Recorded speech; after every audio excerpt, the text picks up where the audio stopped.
take me back. Were you funny as a kid? Yes, I think I was, because I came from a really funny family. So I think we were always just making jokes. So I think I was just one of a very funny group of people. And then through middle school, high school, I had the funniest group of friends. I mean, I still cite them as some of the funniest people I'll ever know, even though I am friends with the funniest people in the world now. But I look back at my high school friends, I'm like, they were so funny. And I was funny with them, but I was really shy, and I was just worried about getting made fun of, and I would just kept to myself. I was such an introvert, and so I would think of funny things to say, but I wasn't the class clown who was going to say them. So when you say your family was funny, Yeah. tell me about that. My family is just, they just have good senses of humor, from what I can tell. I mean, I grew up in it, so I don't know anything different, but they've just exposed me to cool comedy. I mean, I was watching Seinfeld in 7th grade, and I was obsessed because my family got me into it. I wouldn't have even known about Seinfeld. My dad was the first person to say, check out Conan O'Brien, Letterman. Like, I grew up watching all of these really, I mean, they just had good taste in comedy, so I got exposed to the best early on. So what switched for you from the shy girl who wouldn't say what was on her mind to someone who was willing to perform in front of lots of people? Yeah, that was college. So I was in high school, and had this group of girlfriends, and we didn't go to college together. And so for the first time, I was like, I have to make new friends. I don't know how to fit in, and I think I just was free to finally just reinvent myself. And I'm like, I'm going to be the girl that does say things and does tell stories and demands attention. Or I really just was trying to cultivate a new personality that just so happened to be who I think truly who I am. And I shed all of those high school insecurities, and I had a whole new array of insecurities in college because I wasn't grown yet. But I think it was really college and just venturing out on my own by myself that made me able to just start trying out this new persona. And then when I was in college, for the first time ever, I started hearing, you should be a comedian, you're really funny. I just started hearing that all the time from people, and I was pretty directionless at the time. I was like, oh, wow, maybe I'll be an actress. I knew I wanted to work in TV, but I wasn't getting roles. I was auditioning, and I didn't get into theater school. I just was like, I'm not really that good at acting. I mean, I'm okay, I'm passable, but I need to be great at something to really pursue it. And so someone was like, you should be a comedian, and I looked into it, and I was like, all right, I'll try this. When you say you looked into it, how does someone look into being a comedian? I honestly went back to my dorm room, and I Googled it. I think Google was around back then. This was 2002. And I just researched it on the internet, and I knew about stand-up.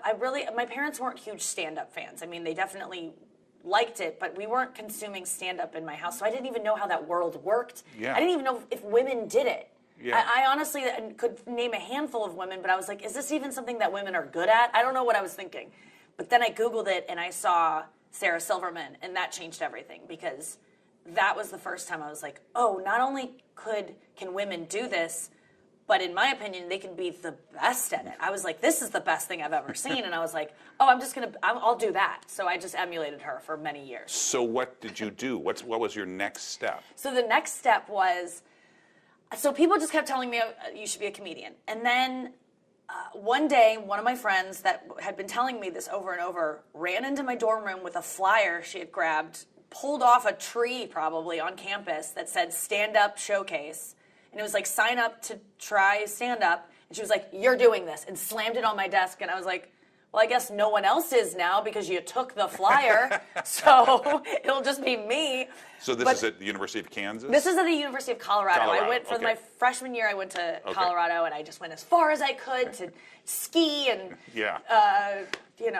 do drugs and just really just reinvent myself. And then, so I signed up for this show.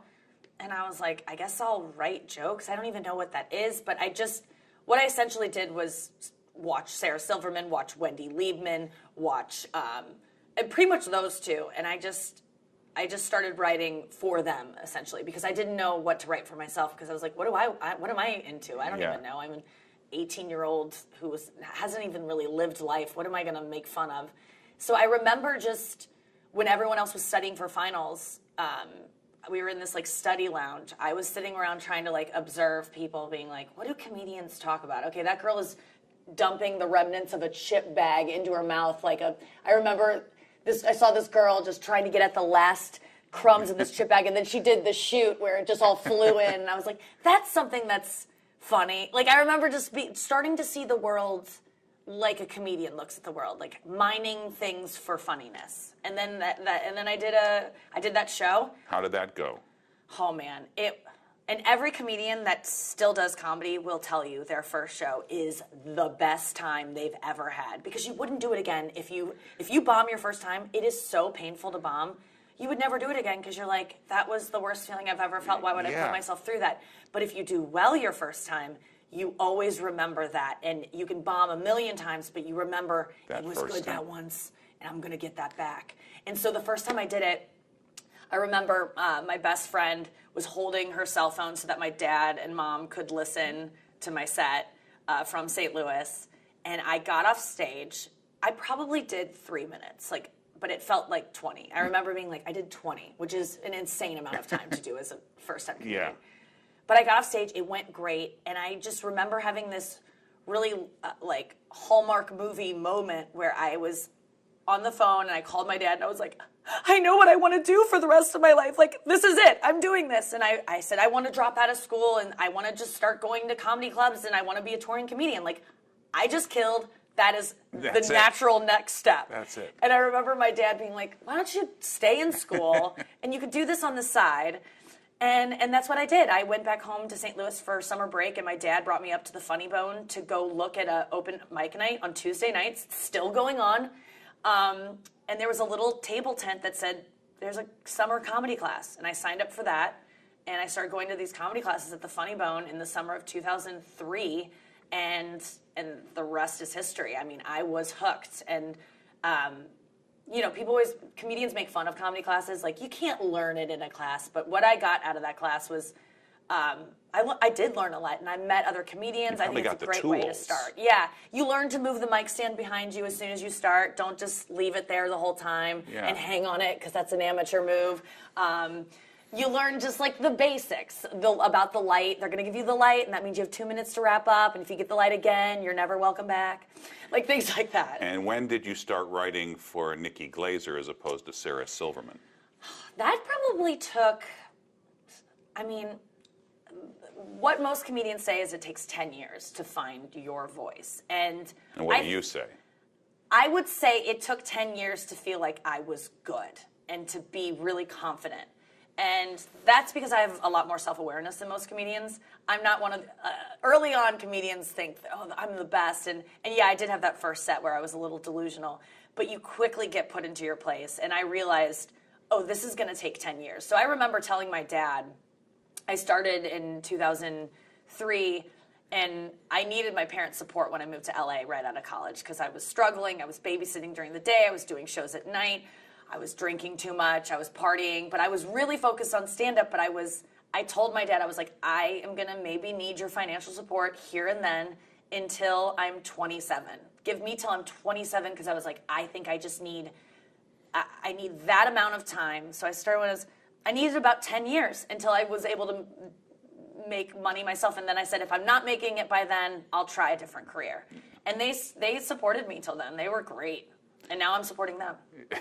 Well, that's pretty good for them. Yeah. That's the way I wanted it to work. I love it's a huge, you make so much money in this business if you do it right. I mean, it's really hard to get to the top, but once you do, it's like, oh, good, I can take care of the people that helped me up along the way. I want to get back to some of those early years when.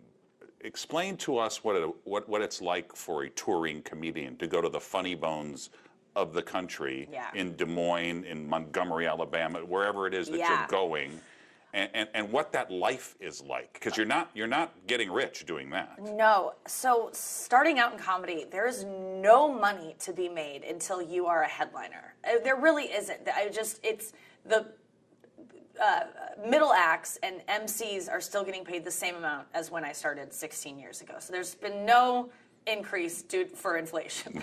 They're all struggling.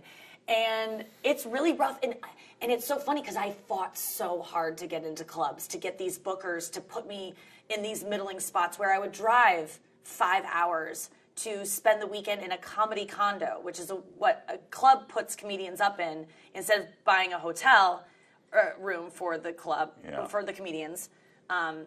It's much cheaper for a club to just rent a condo and throw the comedians in there each week as opposed to putting them up in hotels. And you're rooming with people you probably have never met before. Never met before, rooming with just weird headliner comics that are road dogs that you would never even recognize their names, but they're working every week at these, B and C rooms, as we call them.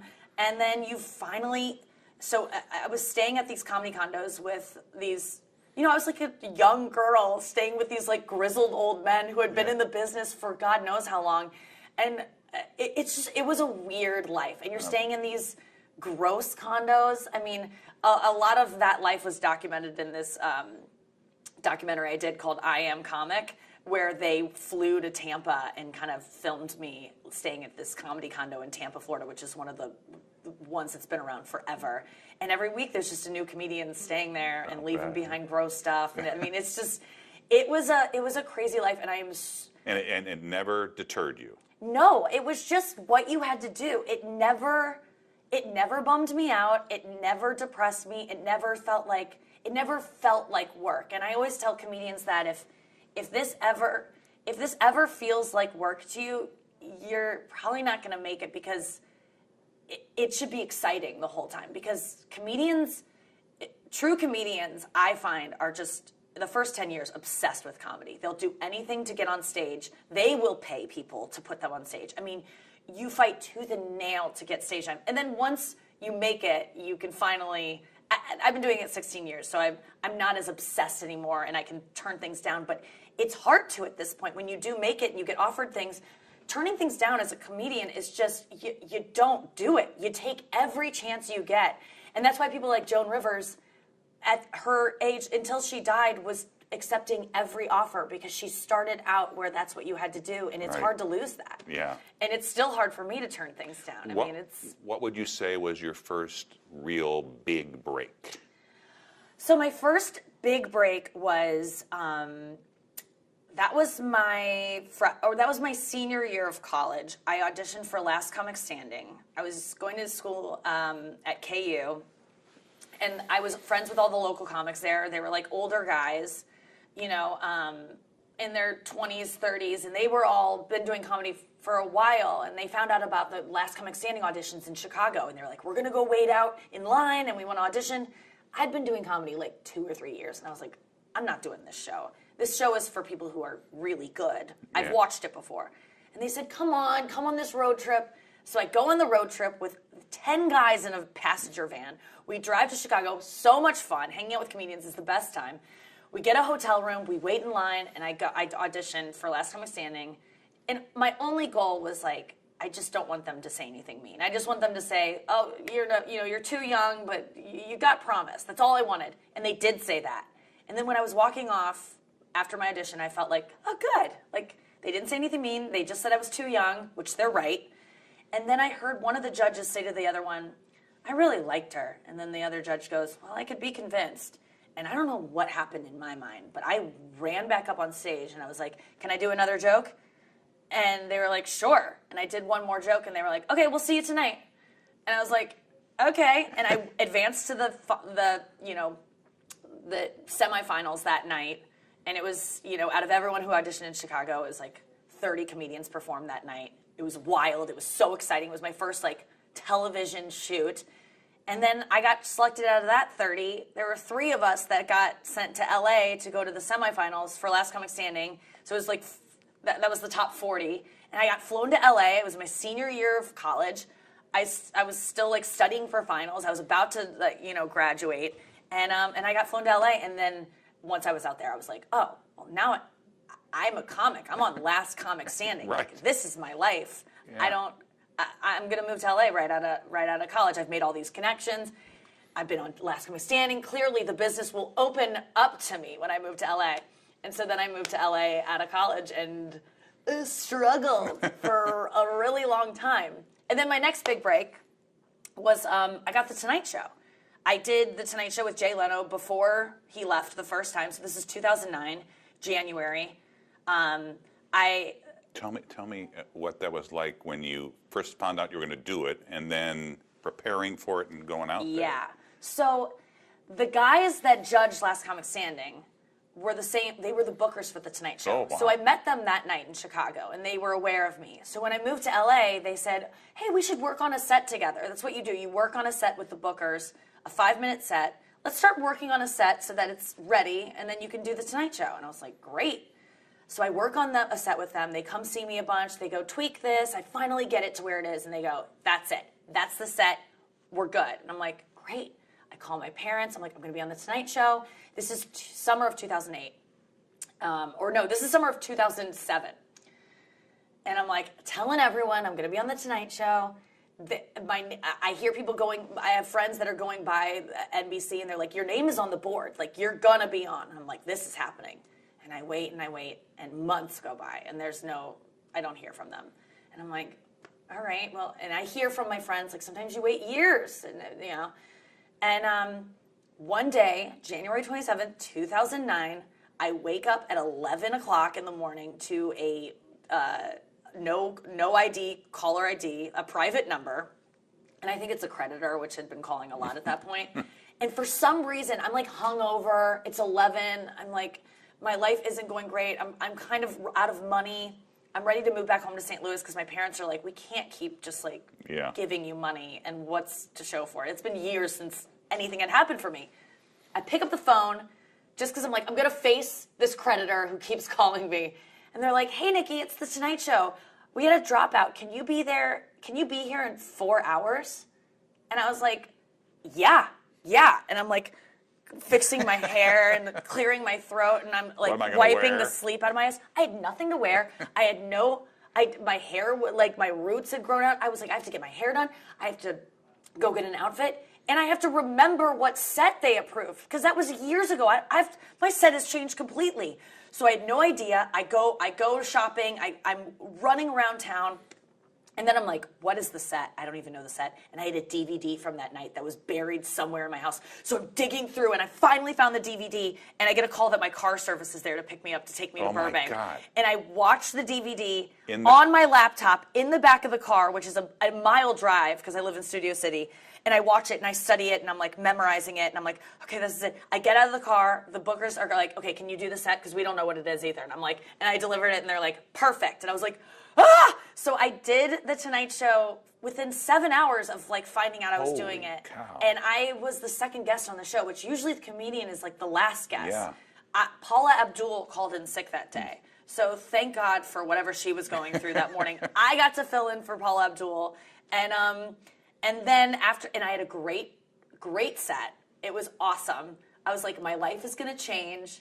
And then the next day, nothing changed. And I just remember going to Subway, and the only time I got recognized was the morning after. And this for years, no one recognized me. But the morning after I went to Subway, and I was like, can I get extra lettuce? And she goes, were you on The Tonight Show last night? And I was like, yeah. And she goes, oh, because I recognize your voice. You have like a really husky voice. And I'm like, it's big boned. Like, but that was the only time. That was it. And then by April of 2009, I had to move back home to St. Louis because I was out of money. My parents were tired of supporting me. So, and I was getting road gigs, but it was costing me so much to fly there. And then I would spend all the money to fly there because I wouldn't make enough to middle. You'd make $100 a show. I'd do 4 shows, and I'd spend all my money getting there. So it wasn't financially responsible for me to stay in LA. I moved to St. Louis where I could drive to gigs and save money, saved on rent because I was living with my parents. But never thought about quitting. Never. Oh, I had no option. I don't have any other skill set. I mean, it is this or nothing. And I had the good performances on TV to show me that I was onto something, that I had something. But like I said, I knew it was going to take 10 years to really feel confident and be like, I'm good at this, and I want to keep that, and I deserve to be doing it. Because up until that point, I had, I could get together 5-minute sets, but could I do an hour? No. And that's what I moved back home for, was just to work on the road every single weekend and become a headliner. And then I moved to New York after a year and a half at home. I had started transitioning from middling to headlining. So I had enough credits, Last Comic Standing, Tonight Show, that I moved up. Certain clubs were like, okay, we'll let you headline. So I was making a little bit more money. I moved to New York. I was able to move into a really crappy apartment in Queens with a bunch of roommates.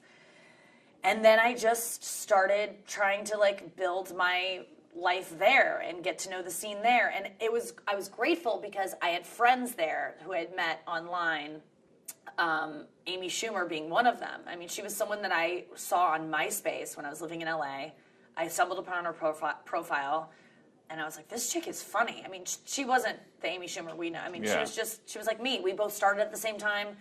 We had the same kind of jokes. Like, we both admired the same kind of comedians, so we sounded similar. And I was like, this girl is hilarious, and I feel like we'd be friends. So I just messaged her, and she was like, oh my God, you're funny. We should be friends. And we became friends. So by the time I was ready to move to New York, she was like, Nick, I live here. I'm going to get you in at all the clubs. I'll introduce you to everyone. So it was people like her and several other comedians that I met just via MySpace that were like, we'll take you under our wing and show you around town. And thank God, because, it was still a struggle because you have to get passed at these clubs. There's a manager at each club that has to watch you, and you have to audition. And if you have a bad audition, you don't work at a club. And there's only so many clubs to work at. So there's a lot riding on moving to New York and making your way through. What's your process like when how often are you writing? Are you the type of person who locks yourself in a room and writes, or are you writing observationally as you're living life? At this point, when I started out, I would sit and I would write, and I would think, what's funny? And I'd look around, and I was writing a lot of bits about Starbucks, because that's where I would just like set up shop and just like look around. Now I'm at a point where I feel like I just know what's funny when I hear it. When I say it, I'll be in conversation and I'll go, that was funny. I'm going to write it in my phone. Or I'll rely on friends to go, Nikki, write that down. That was funny. So most of my material now is generated from conversation, or I'll go for a run and I'll be like, my mind will wander, or I meditate a lot and my mind will wander. It's like doing those kind of things where, like monotonous things, driving, blow drying my hair. That's where like ideas pop in, and I just jot them in my phone. Like, I don't sit with a pen. No joke of mine exists in long form. Really? Like, I don't write it's all just like words. It's like looking at So it's bullet points, and then you just work it out on stage? Yeah, and then eventually you say it on stage, and then you go, okay, that was something. I think there was something there. You could tell immediately if there's something. At this point, I know if something's there. Maybe I'll try it on a couple comic friends beforehand, but generally I just take it on stage. And if there's something there, you know it immediately. And then over time, you just say it enough that it finds its place. Like you just know. It's weird because when a joke, I don't say it differently every time. Once I find the funniest way to say it, it's locked in, and it's not written anywhere, but I will always say it that way. It's thank God for my memory, but I always tell my mom, I'm like, if something happens to me and you want to like sell my notes, there aren't any to be. If there's any kind of like catalog, if I were to fall and hit my head and forget everything, there's no reminder of my jokes. Except all that material is in your head. It's just in my head. It's a really reckless way to do it, because there's there's all different ways, obviously, to write material, and this is just my way. But a lot of comedians carry around notebooks every night. It's worked for you. So. It's worked. It has worked so far, and that's why I'm just like, okay, I'll just surrender, and I'll stop trying to be, because you look at other comedians, I'm like, I want to be a comedian that like sits and writes for hours and then takes that and whittles it down and puts it in their computer and then takes that and puts it in a spreadsheet. I'm just never going to be that girl. Yeah, I mean, if you just flip around the dial, you'll see you somewhere. Yeah. You will see you on Conan. You'll see you on Jimmy Fallon. But was there one thing that you finally said to yourself, well, I've made it now? I think... I mean, you got your own show on Comedy Central. Yeah, I got my own show. I've had my own show twice, which I can't... I've had more shows than I have had relationships. I looked at that the other day and I go... Because I always look at girls with boyfriends and I go, how did she get him? Because I just can't seem to do that. But like TV shows, I mean, those are the hardest things to get ever. And I have to pat myself on the back for something, because I'm like, I might not be able to get a boyfriend, but I can I can sell a TV show. So when I moved to New York, I started a podcast, and this was 2010. And I remember even starting a podcast then and saying, everyone has a podcast. We're just another one of the thousands of podcasts. Mm-hmm. But we started it, and it did really well. And that gave us, me and my partner, Sarah Schaefer, that gave us the courage to take an idea to MTV and say, hey, do you want to do a talk show? They gave it to us. I had a talk show on MTV for 2 seasons. That ended. And then I was still doing stand-up this whole time. Yeah. Because that's always just, no matter what happens in TV, I'll always have stand-up, and that's just nice to know. So I've always done that every single night, even when I'm working on TV shows during the day, and I've nearly collapsed from exhaustion from all of it, and I've learned how to manage it better. But then I went to Comedy Central, and I pitched them a show because I just realized my act was veering towards talking a lot about sex, and I was like, maybe I should do a sex talk show. So I put together one, pitched it to them, and they gave me 20 episodes, and then that ended. And then since then, I've done the roasts of Comedy Central. Like, once you just, it just snowballs. And I think the moment I thought I made it was when I got asked to do Dancing with the Stars. To be honest, that was kind of like, what, me? Like, that means I'm a star. Yeah. I mean, it's in the name. Right. I think that was the moment it was like, oh, I'm enough of a celebrity, I guess, that I could be put into these shows where they take celebrities, either rising stars or falling stars, and they like kind of plug them in. And I was like, oh, okay, I think I've made it. I got asked to be on Dancing with the Stars. So I think that was a pivotal moment for me. What was that experience like being on that show? The best. Everyone thinks that it doesn't look like it would be the best. It looks like a lot of hard work. I loved it. It was the hardest thing I've ever done. But what I liked about it was that I couldn't do anything else. It is so exhausting and is so much work to be on Dancing with the Stars, as everyone has heard. I mean, you hear the stories of people have never worked so hard in their lives, and it's grueling. It's all of those things. And for the first time, I'm a workaholic. I couldn't do the other things. I couldn't do comedy. I had to take a break from everything else. And even though it was the hardest thing I've ever done, I kind of looked at it as a vacation from this life that I had been building for 15 years. Yeah. It was like, I can't do comedy at night. I can barely do my radio show. I can't be thinking of jokes. I am a dancer, and that is all I shall be until they ask me to leave, which happened to be very, very quickly. Yeah. And I did not want to go. I was like, keep me in this world. I mean, I was getting injured. I was crying every day because it was just, I've never done anything that grueling and that scary. I mean, both mentally and physically taxing, because I don't dance. Dancing is the number one fear I have. I mean, I generally say and even now, or now do you have some confidence now that you Now I don't care. I think a lot of my dancing fear was just looking stupid. And so when I got asked to do Dancing with the Stars, I mean, Mike, I don't dance at concerts. Prior to Dancing with the Stars, I don't dance ever. I didn't dance at concerts. I didn't dance at weddings. I didn't dance at school dances. Something happened to me sometime in my childhood where someone was like, you're a bad dancer. Never do that again. Stop that immediately. You're Elaine and I was from like, Seinfeld. Got it. Yes, yeah. Elaine from Seinfeld. I truly have no rhythm. I always knew I wasn't a dancer. And so when I got asked to do that show, I was like, they've got to be joking me. Like, I can't do this show. This is my biggest fear. And then I just realized when something scares me, I'm just like, you got to do it. Because if you're going to let your fear of being judged because you're a bad dancer hold you back from this experience that could be actually really fun, and it's like a weird TV show that you're never going to get that. Yeah, if you're not ready lots now. Of people watch. Yeah. If you're not ready now to do Dancing with the Stars, because I remember getting asked and being like, maybe if they ask me in 5 years. It's like, well, in 5 years, it's going to be a lot harder physically. Just do it now. If you're going to be ready in 5 years, be ready now. So I just said yes, and I threw myself into it, and I loved it. It was awesome. That's and then great. They asked me to leave immediately, and I was devastated. I mean, I couldn't adjust to normal life. I got out of that show, and I was like, I'm a dancer. Like, what? I can't go back to being a comedian. This isn't funny. They get you. I mean, they get you. You were talking before about podcasts, and now you say podcasts in some situations are as big or maybe even bigger than doing network television. Yeah.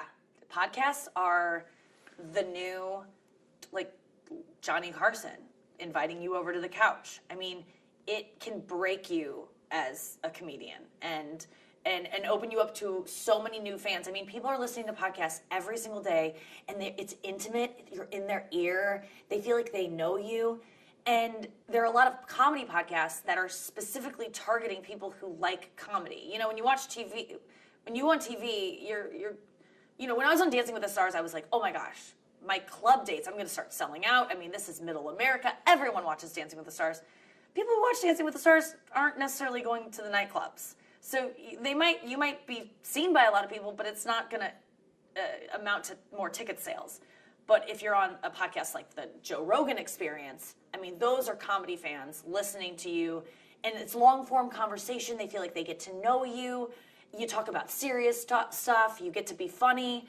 It's just a great showcase for comedians, because comedians operate in honesty, and we're good. I mean, I know that I'm my best self when I'm just able to talk and just more long form. I mean, I write, if you watch my stand-up, it's like joke, joke, joke, joke, joke. And with podcasts, you're just more relaxed, and you get a chance to just be yourself. And people, you're pretty transparent. I'm just like an open book. I don't know, it's the number one thing I can point to that has made me successful, is that I don't seem to have a filter, and I wish I did at times, because it gets me in trouble. It hurts my loved ones, because I'll share something that I think is not a big deal to them, because it wouldn't be a big deal for me to share that about myself. So I'll just say that secret of my sisters. Yeah. And they're like, actually, I have privacy. And it's like, what's that? So I don't know what, I look at it as a superpower at this point, that I don't have any problem sharing really embarrassing, intimate details of my life, because it's made me the comedian that I am. And I have a lot of fans who are just like, thank you for saying things that I couldn't say out loud.